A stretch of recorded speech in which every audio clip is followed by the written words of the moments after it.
Hello guys, এই তো আমিও মিনি পুকুর বানিয়ে ফেললাম। আর এই যে মিনি পুকুরে দেখেন কত সুন্দর লাগছে মিনি পুকুরটা দেখতে।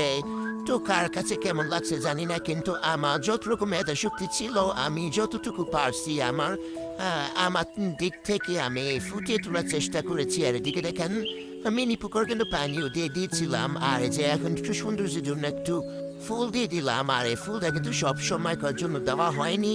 এই ফুলটা হচ্ছে আমি নতুন বানালাম, ওই উপলক্ষে একটু সৌন্দর্যের জন্য দিয়ে দিলাম। আর এদিকে দেখেন আমার পুকুর পাড়ের ঘাটটা কেমন হয়েছে অবশ্যই জানাবেন। আর এই যে চারপাশে কিন্তু ঘাস ফুল লাগিয়ে দিয়েছি। আর এই যে দেখেন কত সুন্দর চারপাশটা কিন্তু সবুজ করার চেষ্টা করেছি, তো জানি না কতটুকু সম্ভব হয়েছে। আর এই যে দেখেন ঘাস ফুলে কিন্তু ফুল ফুটেছে। আর এই যে দেখেন কত সুন্দর হয়েছে। তো কেমন হয়েছে অবশ্যই সকলে জানাবেন। আর এই পুকুর থেকে কিন্তু আমি পানি নিয়ে রান্না করতে পারবো। তো কেমন হয়েছে অবশ্যই জানাবেন। আল্লাহ